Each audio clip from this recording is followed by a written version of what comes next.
नमस्कार। मैं doctor R N Sharma, पूर्व वरिष्ठ पशु चिकित्सा अधिकारी, पूसा इंस्टीट्यूट, नई दिल्ली।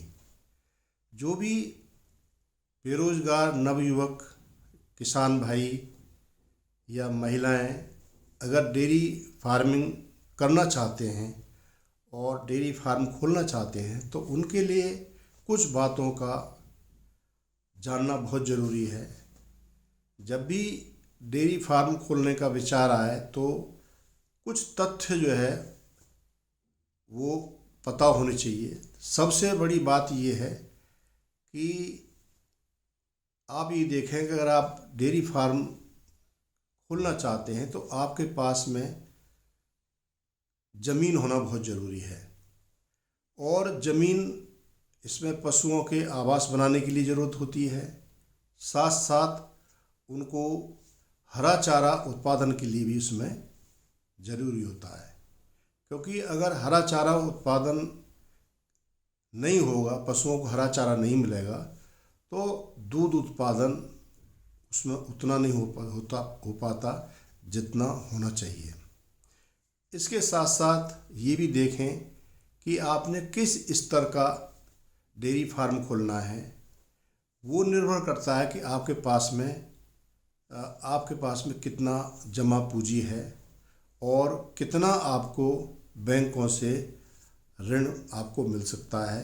तो उसकी जानकारी पहले ही बैंक से आपको ले लेनी चाहिए और उसके बाद ही विचार करना चाहिए कि आपको कितना बड़ा फार्म डेयरी का खोल सकते हैं।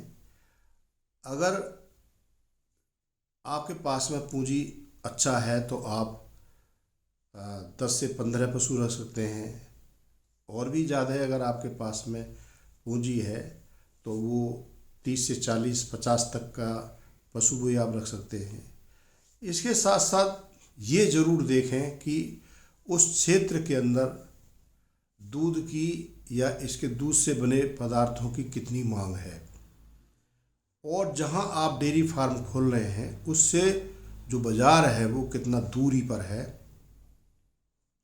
और उसकी लगातार ये मांग देखें कि भैंस का दूध उसमें बिकने का ज़्यादा अवसर है या गाय का दूध। इसके साथ साथ आपको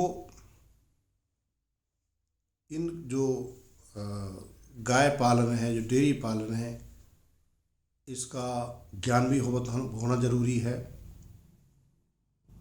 इसके लिए आप जो है आप देखें कि आपके आसपास जिला स्तर पर जो कृषि विज्ञान केंद्र हैं या जो आपके नज़दीक के पशु चिकित्सालय है वहाँ पर भी आप जाएं और पशु चिकित्सक से बात करें। कृषि विज्ञान केंद्र पर भी पशुपालन विशेषज्ञ से बात करें और वो पूरी आप जो जानकारी लें कि अगर आप डेयरी खोलना चाहेंगे तो किस तरह की कोई समस्या आ सकती हैं और सरकार द्वारा भी क्या क्या जो है इसमें सुविधाएं आपको मिलेंगी।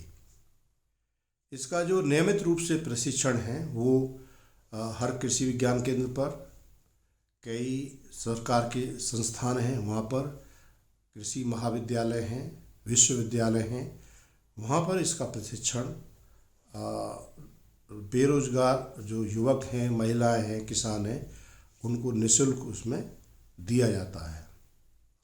साथ साथ डेयरी फार्म खोलने से पहले ये ज़रूर देखें कि जो मज़दूर हैं वो आपको उपलब्ध होने चाहिए।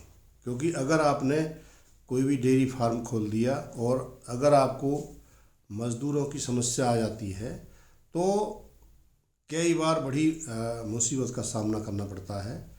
और आपको भी इस काम में निपुण होना चाहिए और आपके परिवार का साथ भी इसमें बहुत ज़रूरी है। विशेष परिस्थितियों में आपको भी इसमें मतलब काम करना पड़ सकता है।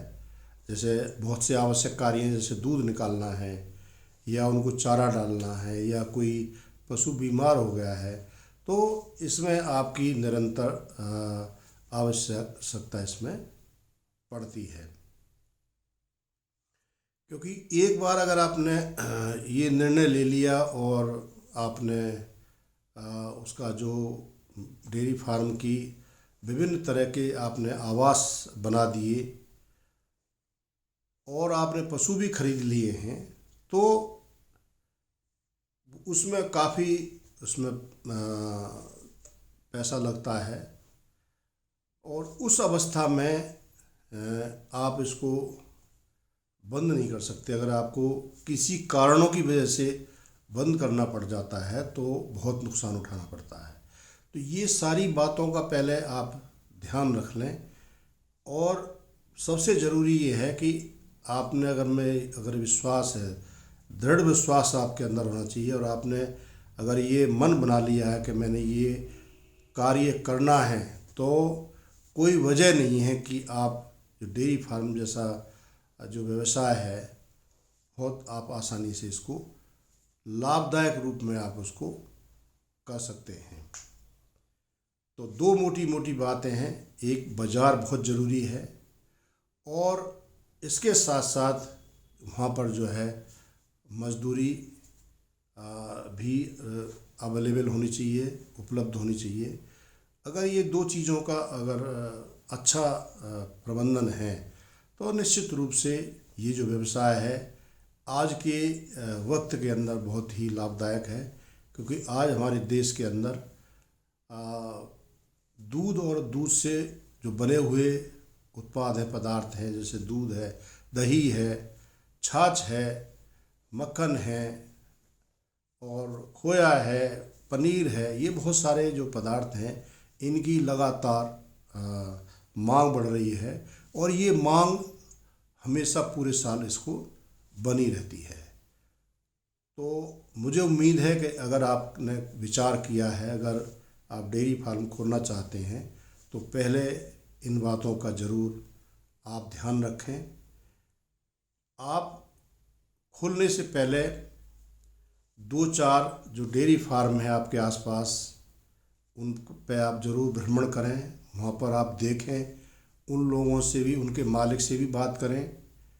और मैं तो यही कहूँगा कि अगर आप 4-5 महीने किसी परिचित डेयरी फार्म वाले के पास में अगर आप रह के पूरा काम करें और पूरा अनुभव आप प्राप्त करें, तो आपको बहुत सारी बातों का पता लग जाएगा कि इस व्यवसाय के अंदर आप कौन कौन सी परेशानी आ सकती हैं, किन से उनसे आपको पार पा सकते हैं, उनको हल कर सकते हैं और किस तरह से इस व्यवसाय को आप लाभदायक स्थिति में ले जा सकते हैं। तो ये पूरा अध्ययन करने के बाद ही, पूरा उसमें पारंगत होने के बाद ही आप इस व्यवसाय को शुरू करें।